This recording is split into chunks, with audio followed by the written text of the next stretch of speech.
இளமை காலம் எழுதுறது அப்படிங்கிறத சொன்னா, அ நான் ஃபர்ஸ்ட் ஜெனரேஷன்ல வந்த ஆள். என்னுடைய Uh, Thanks to Arunabha for saying so many nice things about me. So, if you're talking about when I started writing in my younger days, he's a kind of first generation writer. என்னுடைய அப்பா, அம்மா, அ தாத்தா, பாட்டி யாரும் எழுத படிக்க கூட தெரியாதவங்க. ஒரு அ விவசாய குடும்பம். எப்படி எனக்கு வந்து இந்த மாதிரியான ஒரு ரீடிங்ல, ரைட்டிங்ல எப்படி இன்ட்ரெஸ்ட் வந்துச்சு அப்படின்னு தெளிவா என்னால சொல்ல முடியல.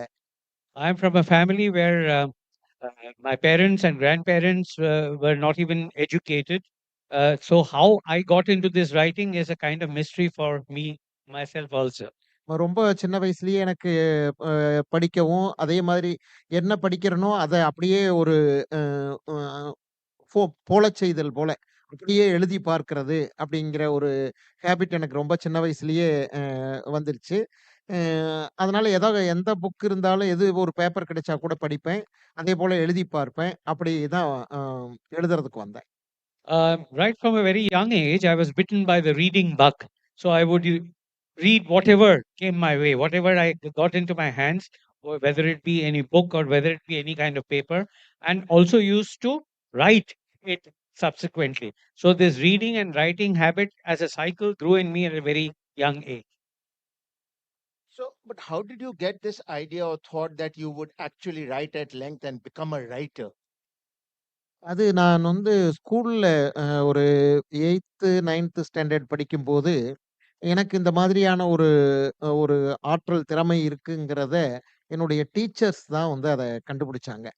இப்ப அவங்க என்னன்னா, நான் என்னுடைய நோட்ல எழுதி வச்சிருக்கிறதெல்லாம் படிச்சு பார்த்துட்டு, என்னுடைய தமிழ் ஆசிரியர், அவர் வந்து "உனக்கு நல்லா வருது" அப்படின்னு சொல்ட்டு, அவரு சில புத்தகம்லாம் குடுத்தாரு வாசிக்கிறதுக்கு, கவிதை புத்தகங்கள். அப்புறம் ஒரு ஸ்கூல் சார்பா கவிதை போட்டிகளுக்கு என்னைய வந்து அனுப்ப ஆரம்பிச்சாங்க.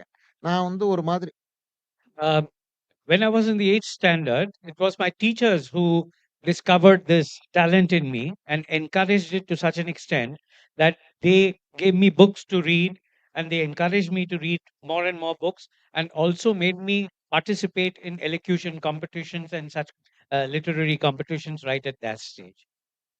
1981ல அது வந்து தமிழ்நாட்டுல மகாகவி பாரதியாருடைய நூற்றாண்டு வருஷம் அது. அந்த வருஷம் நெறைய நிகழ்ச்சிகள் நடந்துச்சு. அப்போ எங்க மாவட்டத்துல நடந்த கவிதை போட்டியில என்னுடைய கவிதைக்கு 2ண்ட் பிரைஸ் வந்து கிடைச்சுச்சு. In 1981 was a centenary of Bharatiyar, and there were a lot of events centered around that. And there was a competition as well of poetry where I got the second prize. அது வந்து எனக்கு மிகப்பெரிய மேற்கொண்டு இந்த மாதிரி எழுதுறதுக்கும், அப்புறம் லிட்ரேச்சர என்னுடைய அ துறையா நான் அடுத்து என்னுடைய உயர்கல்விக்கு அத எடுத்துக்கிறதுக்கும் அது பெரிய உத்வேகம் கொடுக்கக்கூடியதாக எனக்கு அமைஞ்சது. That was a great inspiration and a great boost for me to take this up as a profession later on because that inspiration forced me ahead to go ahead and try out this kind of passion. எனக்கு இந்த மாதிரி அ வரக்கூடிய literary மேகசின்ஸோ அதெல்லாம் அப்ப எனக்கு தெரியாது. எல்லாமே என்னுடைய ஸ்கூல் டீச்சர்ஸ். அதற்கப்புறம் நான் காலேஜ்ல தமிழ் லிட்ரேச்சர் படிக்கிற ஸ்டூடெண்ட்டா சேர்ந்தேன். அங்க இருந்த டீச்சர்ஸ் தான் என்னோட இன்ட்ரெஸ்ட்ட பார்த்துட்டு நெறைய புக்ஸ் குடுத்ததும், நான் எழுதுறத படிச்சுட்டு அவங்க அத அபிப்பிராயம் சொல்றதும், பத்திரிக்கைக்கு அனுப்பச் சொல்லி ஊக்கப்படுத்துனது எல்லாமே என்னுடைய டீச்சர்ஸ் தான். So it is my teachers who gave me all the encouragement, not only at the school level, but also at the college level when I was studying Tamil literature. They were the ones who provided me with books and kept on prodding me all the time to fare better and better and go forward and take this, hone my skills further. So, tell us a little bit about the milieu, the socio-political milieu, and the personal family, everything that you grew up in that eventually became the subject of your writing. புரிஞ்சதுல? So உங்க மில்லியோ, உங்க ஃபேமிலியோட மில்லியோ, அத பத்தி சொல்லுங்க. எப்படி நீங்க வளர்ந்து வந்தீங்க? ப்ளீஸ். அம் என்னுடைய குடும்பத்தில படிக்காதவங்க அப்படிங்கிறதுனால, யாருக்கும் படிக்க அத அத எழுத படிக்க தெரியாதுங்கிறதுனால, நான் காலேஜுக்குலாம் படிக்க போறதுக்கு என்ன வேணாலும் பாடம் எடுத்துக்கலான்னு சொல்ட்டாங்க. ஏன்னா, அ அ என்னுடைய பேரண்ட்ஸ் வந்து படிச்சவங்களா இருந்திருந்தா, அந்த சமயத்துல என்ஜினியரிங்கோ அல்லது சயன்ஸ் சப்ஜெக்ட்டோ கம்பல் பண்ணி என்னை அனுப்பியிருக்கலாம். ஆனா அப்படி இல்ல. அவங்க என்னவோ லிட்டரேச்சர் படிங்க, என்னமோ படி அப்படின்னு சொல்ட்டாங்க. As my parents were not educated themselves, they also had no clue about guiding me as to what I had to study later on. So there was no kind of imposition of saying that you should do engineering or you should do science. So they said, study whatever you feel like. You know, if it's literature, that was also like anything else for them. It didn't make a difference. எனக்கு என் பெற்றோர் அப்படி படிக்காதவங்களா இருந்தது எனக்கு ஒரு மிகப்பெரிய கொடுப்பினைன்னு தான் நான் சொல்லுவேன். இல்லைன்னா கட்டாயப்படுத்தி எதுலயாவது எனக்கு பிடிக்காத ஒரு பாடத்துல கொண்டு போய் சேர்த்திருப்பாங்க. You see, my parents being not educated was a blessing in disguise for me in that sense. ஆமா. ஆனா என்னுடைய அப்பாவுக்கு என்னன்னா, எந்த ஃபேமிலில யாருமே படிக்கல. என்னுடைய பிரதரும் பார்த்தீங்கன்னு சொன்னா, ஒரு அவன் 9த் ஸ்டாண்டர்டோட நின்னுட்டான். என்னுடைய சிஸ்டர்ஸ் சித்தப்பா பொண்ணுங்க, பசங்க எல்லாருமே அந்த மாரி ஸ்கூல்ல 10த் கூட வரல. நான் வந்து அப்படி படிச்சுக்கிட்டே வந்ததுனால, என்னைய மேற்கொண்டு படிக்க வைக்கணுங்கிற ஒரு இன்ட்ரெஸ்ட் என்னுடைய அப்பாவுக்கு இருந்தது. அது உங்க பிரதர் என்ன பெரியவரா உங்களை விட? அண்ணன். So even in my family, my brother, my elder brother, also did not complete schooling. You see, most of them did only till the 9th or the 10th standard. So he was the only one in the family among cousins and others also who was going to pursue studies at the college level. And to that extent, the parents understood that there is a kind of encouragement that is required and that he got from the parents. எங்க குடும்பம் விவசாய குடும்பம். அது வந்து ஒரு தனியா ஒரு நிலத்துல ஊருக்குள்ள நாங்க நெறைய குடும்பங்களோட குடியிருக்க மாட்டோம். நிலத்துக்குள்ள நாங்க ஒரு 3, 4 குடும்பம் மட்டும் தான் குடியிருப்போம். அதனால எனக்கு வந்து பேசுறதுக்கு, பழகுறதுக்கு நெறைய பேர் கிடையாது. அப்ப அதனால எனக்கு என்னுடைய நான் நினைக்கிறதெல்லாம் எழுதுறதுங்கிறது எனக்கு சின்ன வயசுலயே ஒரு ஹேபிட்டா மாறுச்சு. You see, it was a business family. Ours was a business family, and it was not agriculture agricultural family, but it was not such that we had to share agricultural land with others. So it was a kind of separate thing. That's why there was not too much of interaction or intervention by other people too. So I could concentrate more on isolating myself and devoting myself to reading, more and more reading, and devoting myself to literature. So I've got a sense of the literary aspects of your becoming a writer. But what did you see around you? What were the things that were happening? What about the people who made you think that I should be writing about this life? நான் அதிகம் பேசாத ஒரு ஆளு. அதனால அப்புறம் எனக்கு அந்த மாதிரி நெறைய பேரு என் வயசுல விளையாடுறதுக்கு அது மாரியெல்லாம் ஆட்கள் இல்ல அப்படிங்கிறதுனால, எல்லாத்தையும் அப்சர்வ் பண்றதுங்கிறதும், அப்சர்வ் பண்ணுனத என்னுடைய நோட்டுல சும்மா எழுதி வைக்கிறது கவிதையாவோ, கதையோ ஏதோ எனக்கு தோணுன வகையில எழுதி வைக்கிறதுங்கிறது எனக்கு ஒரு வழக்கமா இருந்துச்சு. As I was not an extrovert by nature and did not mingle so easily with others and didn't speak too much myself also, observation skills got honed. I could observe things that were around me, take note of things around me, and make notes about them and write them down. So this kind of practice went on and it improved with time. இப்ப சின்ன வயசுல பார்த்தீங்கன்னா, எனக்கு school படிப்புங்கிறதெல்லாம் அது ஒரு part time போல தான். விவசாய வேலை தான் முக்கியமா. காலையில ஸ்கூலுக்கு போறதுக்கு முன்னாடி ஆடு, மாடு நிலத்துல வேலை செய்றது. அதேபோல ஸ்கூல் முடிச்சுட்டு வந்த உடனே அதே வேலை செய்றது. லீவ் நாள்லயெல்லாம் ஆடு, மாடுகளோட இருக்கிறதுங்கிறது தான் எனக்கு வழக்கம். அதனால அப்படி அந்த அந்த அந்த வேலையில தீவிரமா ஈடுபட்டதுனால, அது எல்லாமே எனக்கு நல்லா தெரியும். You see, mine was not a kind of school studies was just like a kind of part time. You see, so the main thrust of work was always when I was not involved in my reading and writing to do with cattle, tending to the cattle, whatever is associated with agricultural work. So I could observe all those things very closely and got kind of uh, introduced to these kind of things at a very early age. All right, let us talk about land because you mentioned that. Land is at the center of Firebird. Yes. It is about the distribution of land and getting an unequal share that leads Muthu on his journey in the novel. Which leads to displacement. Which leads to displacement. So there is this sort of idea line in this novel which says, where were we born and where do we die? Which is so much to do with land and many other things. Do you want to talk to us more about this? இது ஒரு விவசாய குடும்பத்துல நில உடைமைங்கிறது அது உயிரை விட முக்கியமானதா கருதுவாங்க. அதனால நீங்க அதுவும் குறிப்பா தமிழ்நாட்டுல வெஸ்டர்ன் பார்ட் எங்களுடையது. அங்க வந்து அ முழுக்க முழுக்க நிலம் சார்ந்து தான் அவங்களுடைய அ பொருளாதாரம் எல்லாமே. அதனால ஒரு சின்ன இடத்துக்கு கூட அடிதடி, கொலை வரைக்கும் போகும். நீங்க பிரிட்டிஷ் பீரியட்ல சென்னை மாகாணத்திலேயே அதிகமா கொலை, தற்கொலை இது 2ம் நடந்தது கோயம்புத்தூர், சேலம் இந்த டிஸ்ட்ரிக்ட்ஸ். காரணம் என்ன? அந்த நிலத்துக்கான சண்டை. You see, being from an agricultural background, land was like a lifeline for all of us, and it was as dear as life. And it also caused a lot of murders, suicides over land. And this western part of Tamil Nadu, where I come from, if you go into the history of that, you will find that land disputes have caused a lot of murders and suicides in that part of the region, even during the British rule. ஆமா. அந்த அவங்களுடைய அந்த police ரெக்கார்ட்ஸ்லாம் பார்த்தோம்னா, அ சென்னை மாகாணத்திலேயே அங்க தான் அதிகமா record ஆயிருக்கு. இந்த அ லேண்டுக்காக சண்டை போட்டுக்கிட்டு சாகுறது, கோர்ட்ல கேஸ் நடக்கிறது, இதெல்லாம். அந்த அளவுக்கு பிடிப்புள்ள ஒரு அ நிலத்தில பிடிப்புள்ள ஒரு சொசைட்டி அது. See, such was the attachment with land that if you go through the police records, you will find that it is that particular district which had the maximum number of court cases regarding land, maximum number of disputes, and the maximum number of deaths over land also. Which is why this association for this agricultural family with land was so important, just like your own life. என்னுடைய தாத்தாவும், பாட்டியும் அவங்க வந்து அவங்களுடைய தாத்தா, பாட்டி காலத்துல இருந்து இந்த நிலம் எப்படியெல்லாம் வந்துச்சுங்கிறத எனக்கு நெறைய சம்பவங்கள் சின்ன வயசுல சொல்லியிருக்காங்க. அதெல்லாம் என் நினைவுல பதிஞ்சு தான் லேண்ட் பத்தி அந்த சொசைட்டி என்ன மாதிரியான வேல்யூஸ் வச்சிருக்கு அப்படிங்கிறத நான் என்னுடைய நாவல்கள்ல எல்லாம் எழுதியிருக்கேன். My grandfathers narrated to me how their grandparents sort of looked after the land and the story of the land, which he has been hearing from a very young age. And that is why he got this interest in intricate details about land, and these find place in his writings too very often. And what does it mean for you personally? You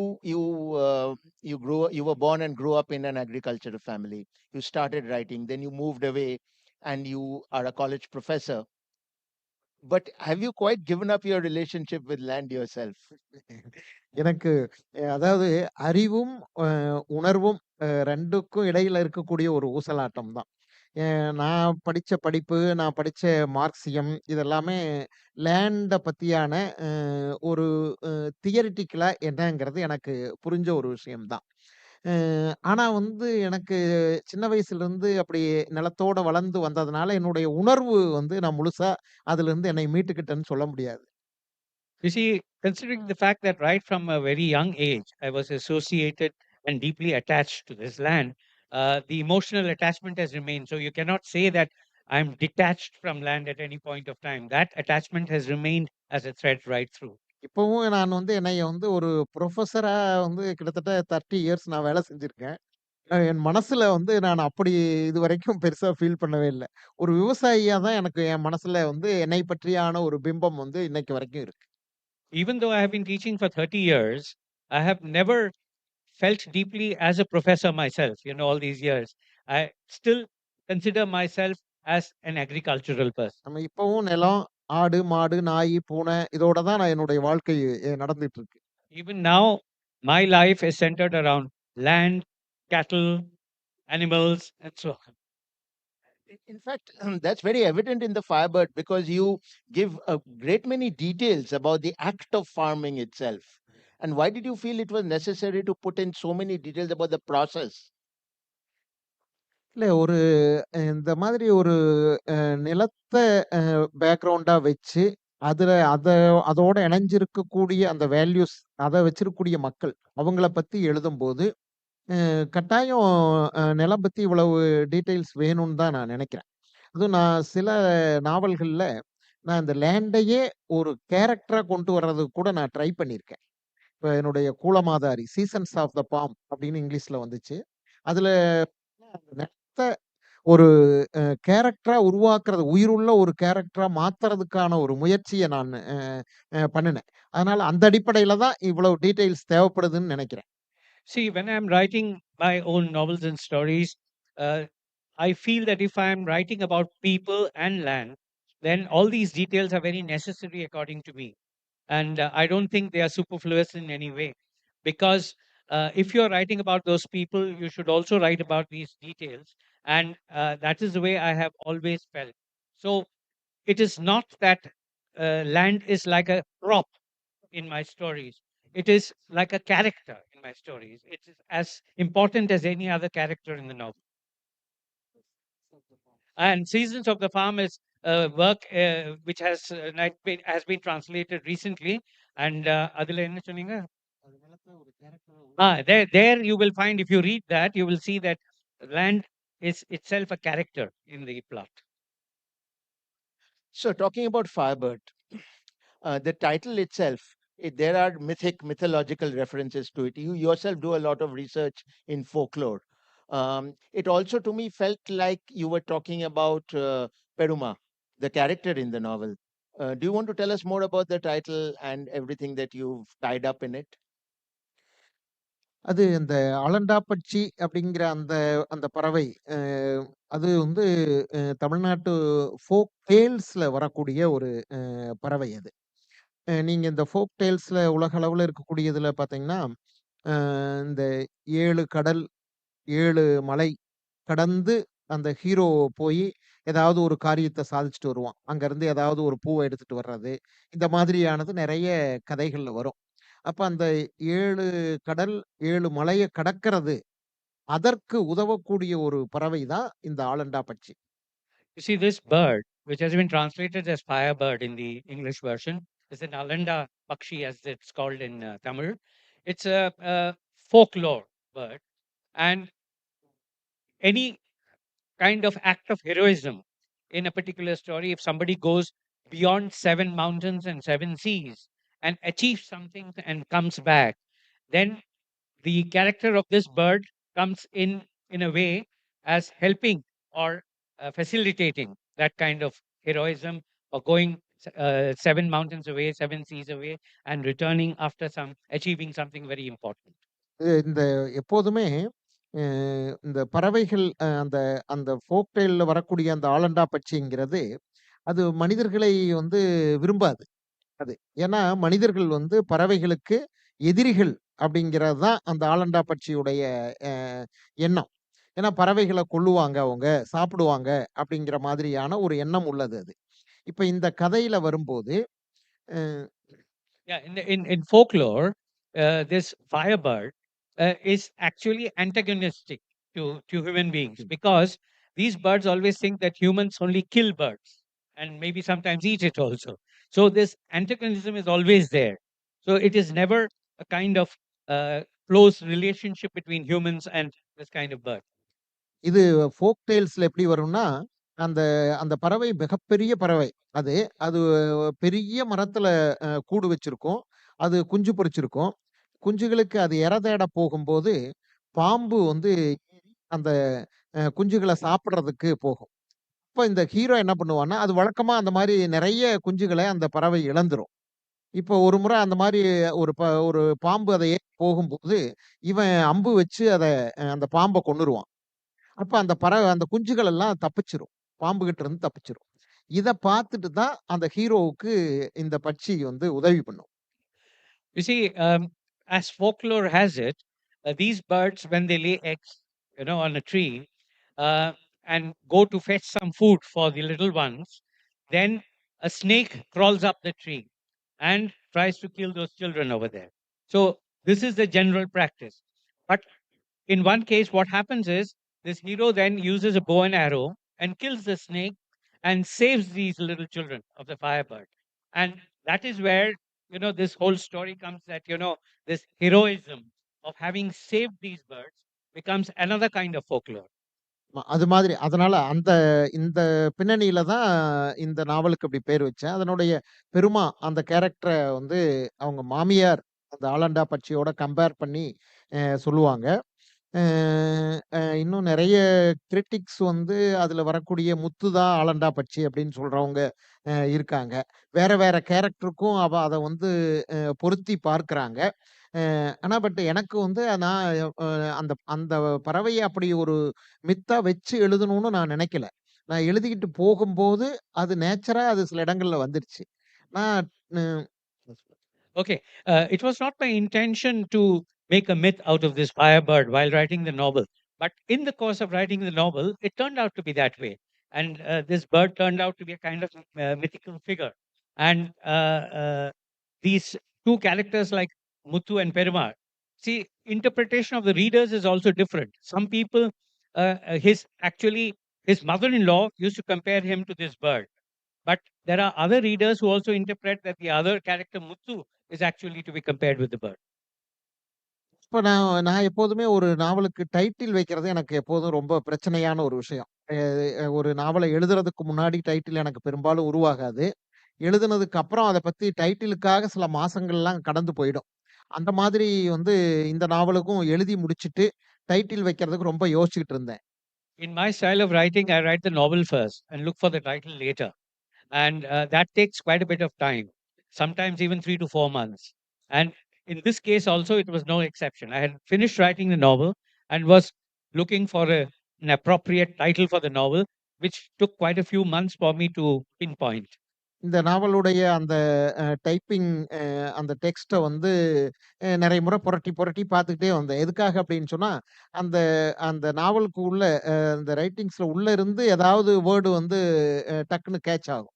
அந்த மாதிரி புரட்டிக்கிட்டு வந்தபோது, இந்த ஆலண்டா பட்சி அது வந்து என் கண்ணுக்கு பட்டுது. அப்ப இது ரொம்ப பொருத்தமா இருக்குமே! அப்படின்னு எனக்கு சடனா தோணுனது தான். அந்த அடிப்படையில தான் அத வச்சேன். You see, when I read and reread my script after it was ready, I was trying to look for some catchphrase in the text, in the story, which could be the title of the novel. And this seemed to me like a good catchphrase to use as a title because this bird comes in between intermittently in the novel. So, when you read this novel, I find that it has all the themes that seem to run through your earlier work. So, land, of course, as we have already discussed. I also would like you to talk about family, but we'll come to that in a minute.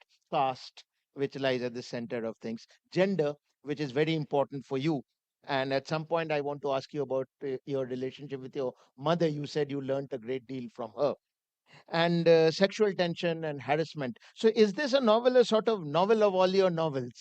What is the relationship between this and all your work so far? நீங்க பின்னாடி எழுதின நாவல்கள் வந்து, இந்த நாவல் வந்து அந்த நாவலோட நாவல் of all நாவல்ஸான்னு கேட்கறாரு அவர். இப்படி எனக்கு சொல்ல முடியுமான்னு தெரியல. அது இந்த மாரி அர்னோவா மாதிரியான கிரிட்டிக்ஸ் உடைய அ அ வேல தான் அது. பட் இது வந்து என்னுடைய முன்னோர் அவங்களுடைய ஒரு கத தான் இது.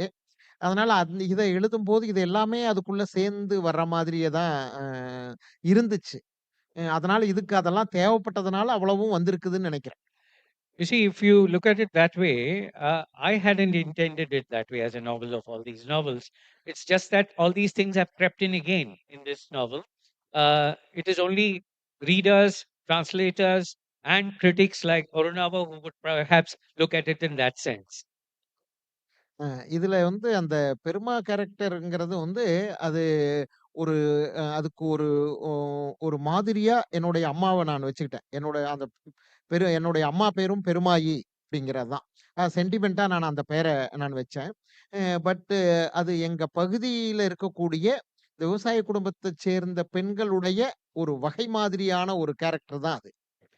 You see, this Peruma character was styled on my mother, so to speak, uh, but not exactly in that sense because it is a representation of the women of that milieu and the women of those kind of families.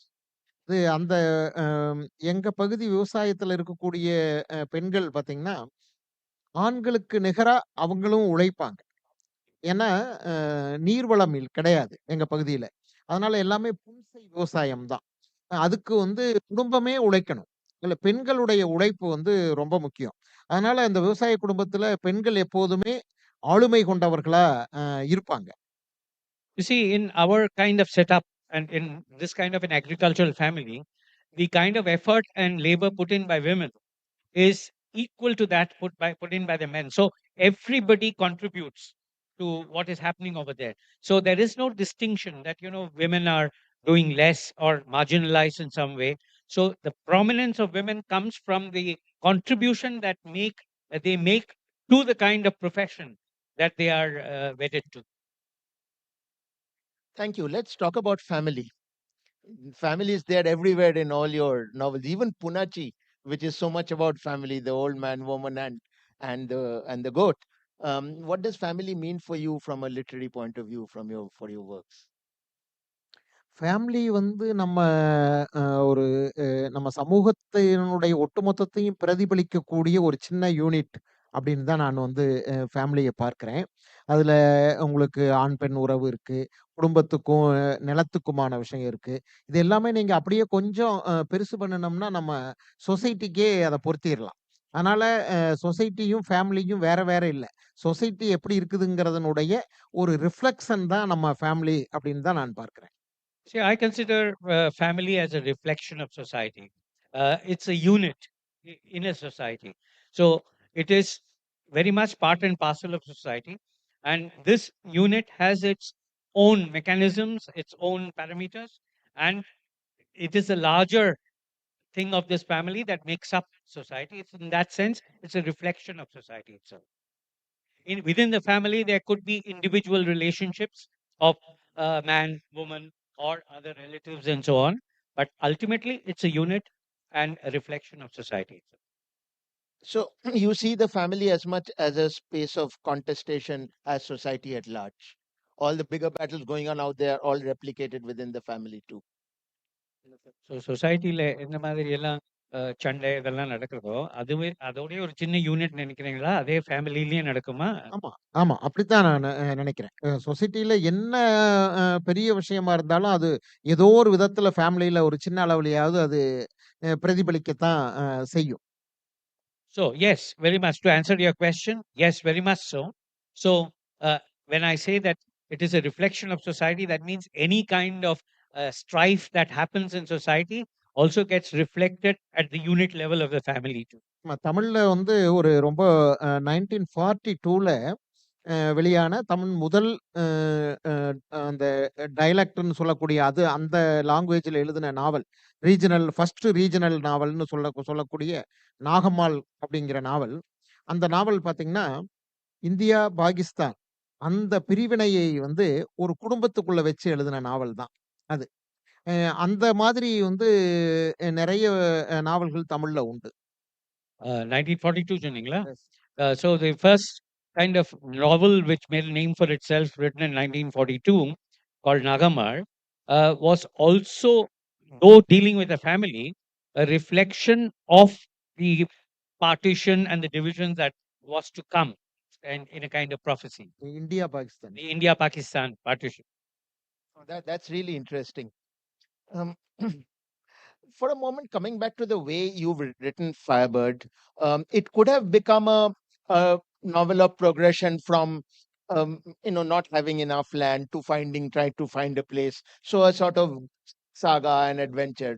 But you have chosen to not do that. And one way you have chosen not to do that is by not telling the story chronologically. Do you want to talk to us a little bit about how you use time in this novel? நீங்க நீங்க இந்த எழுதினதுல நீங்க ஒரு time line chronology follow பண்ணல. That means அது பண்ணியிருக்கலாம். நீங்க ஒரு சின்ன நிலத்துலேருந்தே பெரிய நிலத்துக்கு போய் இந்த எல்லாருக்கும் ஒரு தன்னோட ஆம்பிஷன் இல்லையா? அது பண்ணாதீங்க. நீங்க அந்த குரோனாலஜி ஃபாலோ பண்ணல. வேற மாதிரி எழுதிருக்கீங்க. ஸோ அதை பத்தி எதாவது ஆமா, எனக்கு வந்து அந்த மாதிரி நம்ம ஒரு விஷயத்துல ஈடுபடும்போது, அது பின்னால என்ன நடந்ததுன்னு போறது, அந்த மாதிரியான ஒரு ரைட்டிங் இதுல ட்ரை பண்ணி பார்த்தேன் நானு. அந்த மாதிரி. ஏன்னா, அந்த பயணம் தான் இதுல முக்கியமானது. அந்த பயணத்துலக்கு அ இடையில அந்த முன்னால நடந்த விஷயங்கள் என்ன அப்படிங்கிறத கொண்டு வர்றது. அது வந்து எனக்கு ஒரு ஒரு டெக்னிக்கா தான் இந்த நாவல்ல நான் பண்ணி பார்த்தேன்.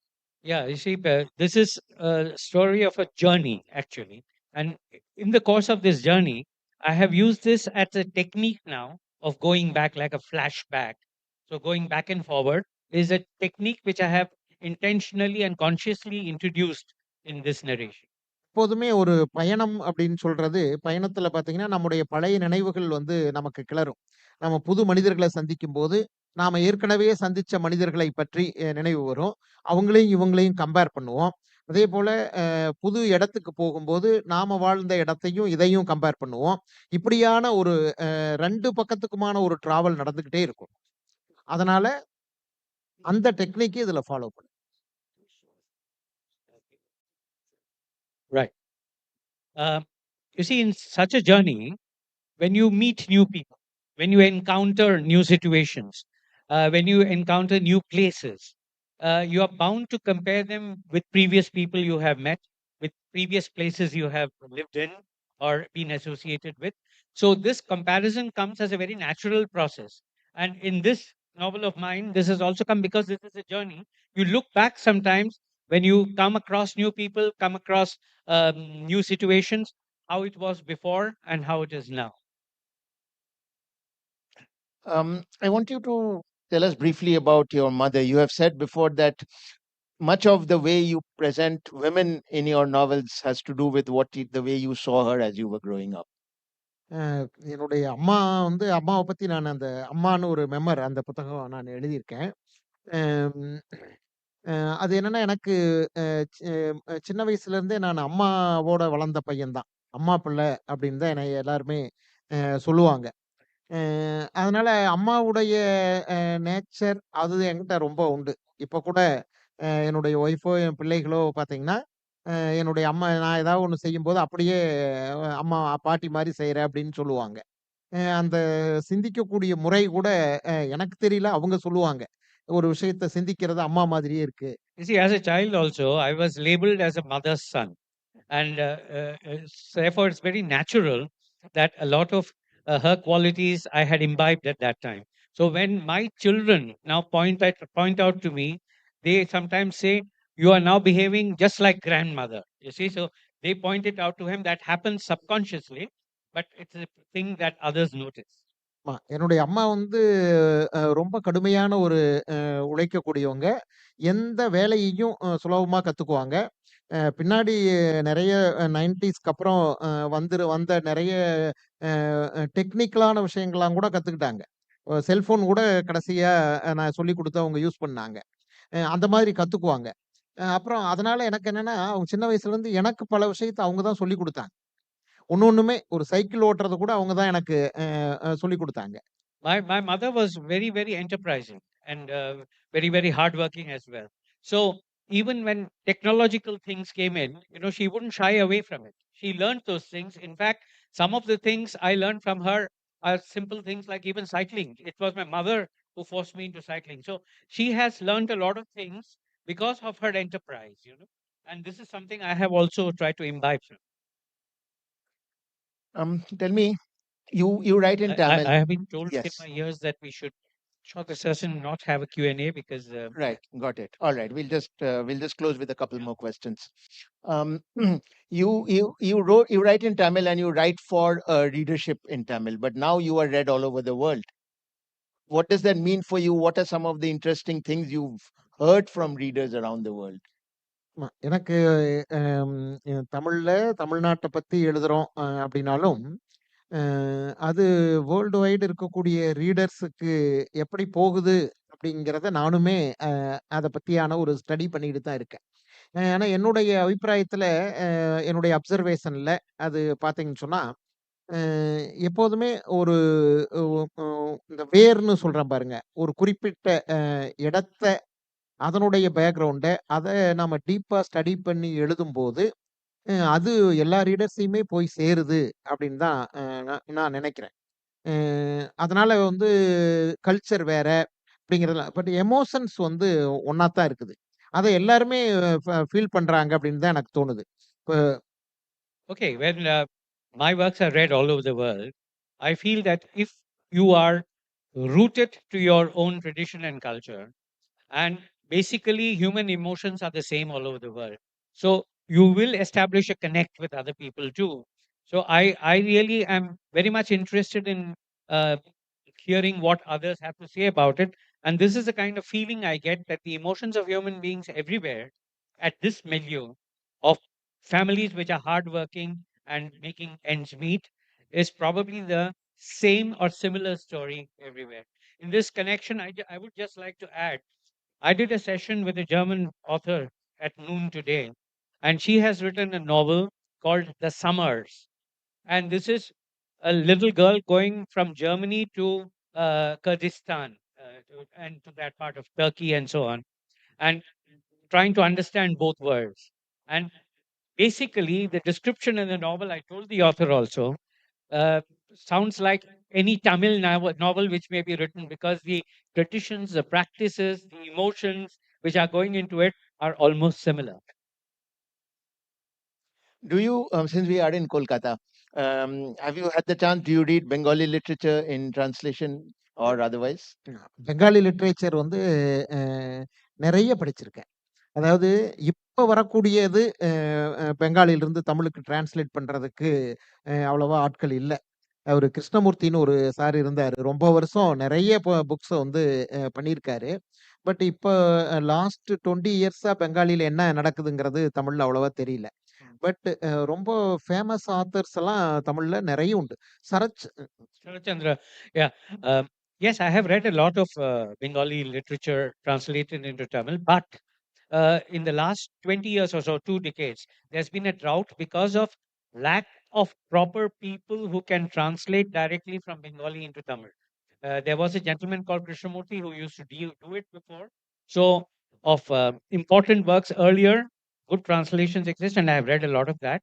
But in the last 2 decades, I must admit that I'm a little far removed from current Bengali literature.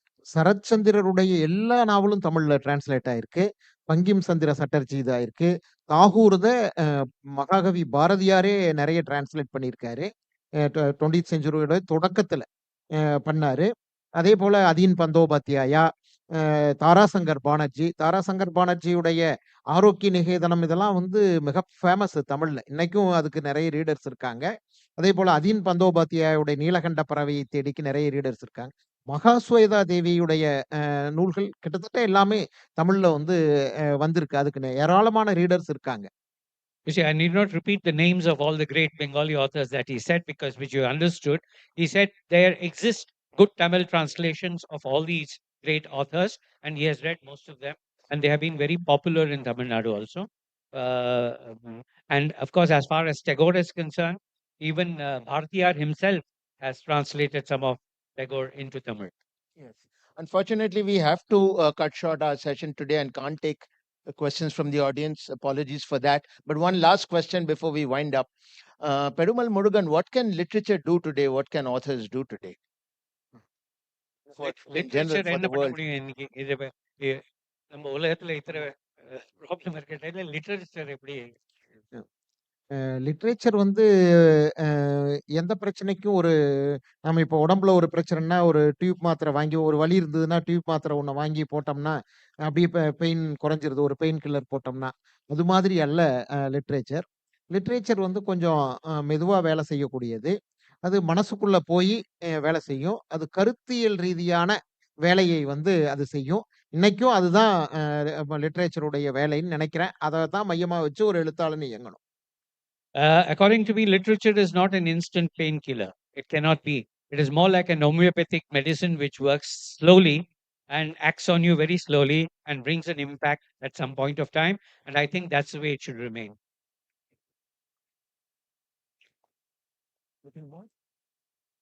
வேற ஏதாவது சொல்லணும்னு விரும்புகிறீங்கன்னா சொல்லுங்க. வேற எதாவது ஆட் பண்ணா சொல்லுங்க. கேள்வி கேட்டா சொல்லிக்கலாம். கேள்வி கேட்டா கேள்விக்கு டைம் இல்ல சொல்றாங்க. Should we take 2 questions or Can we take a couple of questions? Ladies? Question? Okay, yes, just cry out loud, please. If anyone has any questions. Oh, there is a mic. Yeah, okay. Anyone? There's one Yeah, go ahead. one in front and one in the middle. We'll take 2 questions. One from the gentleman in front and one Please say loudly. Mic இல்ல.